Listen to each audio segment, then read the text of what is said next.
Hello किसान साथियों, कैसे हैं आप सभी। आज के इस वीडियो में हम आपको पूरी तकनीकी जानकारी देने वाले हैं। ब्लैक थ्रिप्स और जो ओनियन थ्रिप्स है, बहुत सारे किसानों का ये कहना है कि थ्रिप्स मरता ही नहीं है। तो आज मैं आपको एक ट्रिपल एक्शन फॉर्मूला इस वीडियो में बताऊंगा, जिसकी तकनीक से आप जो ये जिद्दी ब्लैक थ्रिप्स और ओनियन थ्रिप्स को अच्छे से कंट्रोल कर सकेंगे। किसान साथियों, थ्रिप्स की पूरे भारतवर्ष में 700 से भी ज्यादा प्रजातियां पाई जाती हैं। ये लगभग हर तरह की हमारी सब्जियां, फल फूल, पेड़ों पे ही आक्रमण करता है और ये खुद तो नुकसान करते ही करते हैं, इसके साथ साथ ये अलग अलग तरह के जो वायरस है उनके वेक्टर यानी वाहक के रूप में भी काम करते हैं। स्पेशली मैं कहूँगा कि टमाटर, नींबू वर्गीय हमारा जो फल है, खीरा है, इनके अंदर ये वायरस को फैलाने का भी काम करते हैं। तो डबल नुकसान हमको कर रहे हैं। थ्रिप्स हमारी फसलों का रस तो चूसते ही चूसते हैं, उसके साथ साथ ये जो हमारे फ्रूट होते हैं उस फ्रूट की क्वालिटी को भी खराब करते हैं, जैसे आप यहाँ पे देख रहे हैं। और कभी कभी तो इतनी ज्यादा क्वालिटी खराब कर देते हैं, जैसे आप यहाँ पे देख रहे हैं कि उस फसल को पहचानना मुश्किल हो जाता है कि ये कौन सी फसल है। तो जस्ट ये मैं आप पे छोड़ता हूँ, आप गेस करें ये किस फसल में इतना ज्यादा अटैक थ्रिप्स का हुआ है, और कमेंट्स बॉक्स के अंदर कमेंट्स करके मेरे को जरूर बताना। अलग अलग थ्रिप्स जो हैं, ब्राउन और ब्लैक थ्रिप्स, जैसे हमने कहा ये अलग अलग स्पीसीज होती है। इनके जो निम्फ है वो बिना पंख वाले होते हैं, वो भी हमको नुकसान करते हैं। और ओनियन थ्रिप्स और ये जो आप ब्लैक थ्रिप्स देख सकते हैं, इसको फूल वाला थ्रिप्स भी कहते हैं, क्योंकि ब्लैक थ्रिप्स ज्यादातर जो हमारी सब्जियां हैं, खास करके मिर्ची के फूल के अंदर बहुत ज्यादा हमको नुकसान करता है। कुकुम्बर के अंदर आप जैसा देख रहे हैं, अगर आप पत्ती बहुत ज्यादा अटैक हो गया है तो पत्ती के ऊपर इस तरह के सिम्टम दिखेंगे, और पत्ते की बैक साइड अगर हम करेंगे तो उसमें आपको इस तरह के सिम्टम दिखेंगे। और आप अगर ज्यादा जूम करके अपने मोबाइल के कैमरा से देखेंगे तो आपको उसका जो एक्सक्रेटा है, जैसे ब्लैक ब्लैक डॉट है, ऐसी भी आपको दिखाई देगी। अब थ्रिप्स की मॉनिटरिंग करना बहुत जरूरी है, तो इसके लिए आप येलो और जो ब्लू जो स्टिकी ट्रैप्स हैं ये आप लगा सकते हैं। येलो और ब्लू स्टिकी ट्रैप लगाएं ताकि आपको ये पता लग जाए कि आपके खेत में थ्रिप्स आ गया है और हमको उसको अब कंट्रोल करना है। कभी कभी किसान साथियों ऐसा भी होता है कि हमारी उगती हुई फसल के ऊपर ही थ्रिप्स का अटैक हो जाता है, तो ऐसे में हम जो है इसका सीड ट्रीटमेंट कर सकते हैं। जितनी भी दवाइयां आती है, जैसे क्लोथिनिडिन है, थाइमेथोक्साम, इमेडा, इनकी जो है 2 से 5 ml प्रति केजी इनका लगभग सीड की डोज है, उसके हिसाब से हम इनको बीज को उपचार कर सकते हैं। अब आपके खेत में बहुत ज्यादा थ्रिप्स आ गया है तो मैं आपको एक ट्रिपल एक्शन इसका फार्मूला बता रहा हूं। इसकी सहायता से हम थ्रिप्स को पूरी तरह से कंट्रोल कर सकते हैं। फर्स्ट एक्शन में मैं आपको कुछ ऐसे इंसेक्टिसाइड बताऊंगा जो आपको थ्रू ड्रिप या ड्रेंचिंग के द्वारा दे सकते हैं। सेकंड एक्शन में हम जो सबसे अच्छे जो इसके लिए इंसेक्टिसाइड मार्केट में अवेलेबल हैं वो आपसे डिटेल में डिस्कस करेंगे। एंड थर्ड, जो इंसेक्टिसाइड हम स्प्रे करेंगे उसके अंदर हम नीम ऑयल या करंज ऑयल को मिक्स करके स्प्रे करेंगे।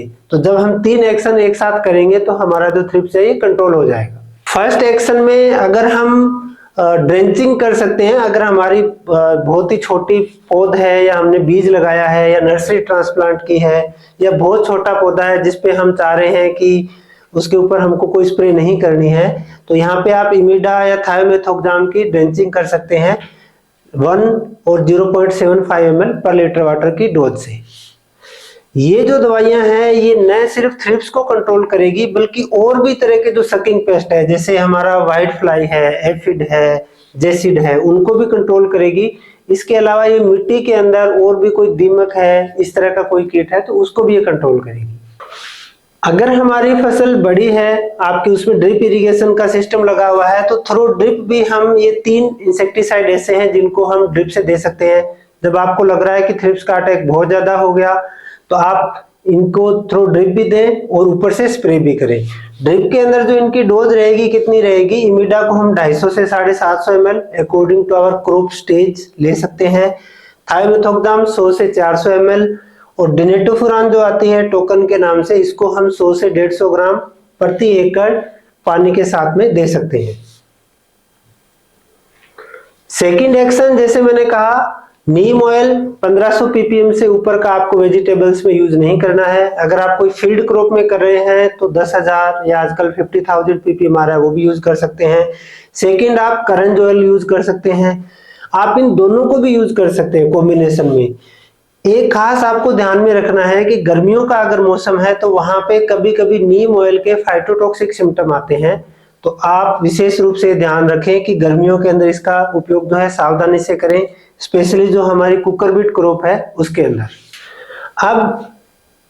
अब इसके लिए जो सबसे बेस्ट जो इंसेक्टिसाइड है, यहाँ पे मैंने 6 नाम लिखे हैं, इन 6 को आप बदल बदल के कर सकते हैं। ये बहुत अच्छे हैं, लेकिन इनमें भी बहुत सारे किसान ये कह रहे हैं कि हमको इनका भी रिजल्ट नहीं मिल रहा है। तो मैं आपको यहाँ पे थोड़ा सा ये कहना चाहूंगा कि जितने भी इंसेक्टिसाइड हैं ये सारे के सारे कॉन्टैक्ट हैं। हाँ, इनमें जैसे सिमोडिस है या एक्सपोनस है या ग्रेसिया है, ये ऐसे हैं जिनका ट्रांसलेमिनार एक्शन भी होता है, लेकिन फिर भी ये कॉन्टैक्ट है। तो इसलिए इनका जो उपयोग है जब भी आप करें तो अच्छे से कवरेज आपकी क्रॉप का होना बहुत जरूरी है, तभी आपको अच्छा रिजल्ट मिलेगा। इनका जब भी आप यूज करें तो एक को यूज करने के बाद 25 से 30 दिन से पहले उसको रिपीट नहीं करें, या फिर इनको आप कॉम्बिनेशन में यूज करें, जैसा मैं अभी आपको दिखाने वाला हूँ। ये कुछ कॉम्बिनेशन प्रोडक्ट ऑलरेडी मार्केट में आ रहे हैं, जैसे बासफ का इम्यूनिट आता है, धानुका का लेनिवो आता है, एडामा का ट्रेसिड है, एडामा का टकाफ है, इसके अलावा जीएसपी का एसएलआर 525 है। इनको भी हम कॉम्बिनेशन वालों को भी यूज कर सकते हैं, प्लस इनके साथ हम नीम या करंजोल को भी यूज कर सकते हैं, या फिर हम जो पीछे हमने कॉम्बिनेशन प्रोडक्ट देखे हैं उनके साथ में हम ग्रेसिया को भी इस्तेमाल कर सकते हैं। ग्रेसिया जो है इन सब के साथ में, चारों के साथ में कंपेटेबल है। तो ग्रेसिया प्लस ये जो कॉम्बिनेशन प्रोडक्ट ऑलरेडी आ रहे हैं तो 3 in 1 ये फॉर्मूला हो जाएगा। प्लस इसके साथ में भी आप नीम या करंजोल का इस्तेमाल करेंगे तो आपका जो थ्रिप्स है, ब्लैक थ्रिप्स है, ये कंट्रोल में आ जाएगा। अभी मैं कुछ किसानों के फीडबैक या वो जो कॉम्बिनेशन यूज कर रहे हैं जिनको उनसे बड़ा अच्छा रिजल्ट मिला है वो मैं आपको बता देता हूं। जैसे गोदरेज की ग्रेसिया के साथ हम सुमिटोमो का डेनिटोल आता है वो यूज कर सकते हैं। कीफन के साथ में हम इमामेक्टिन बेंजोएट, ये भी जो है थ्रिप्स को कंट्रोल करता है, इसको हम यूज कर सकते हैं। कोर्टेवा का जो ट्रेसर गोल्ड है इसके साथ में हम बायर का जो जंप आता है 80% फिप्रोनिल, ये हम यूज कर सकते हैं। डेलीगेट के साथ में हम पेगासस को यूज कर सकते हैं। हाँ, अगर आपकी खीरे की फसल है तो वहां पे आप पेगासस यूज नहीं करना है।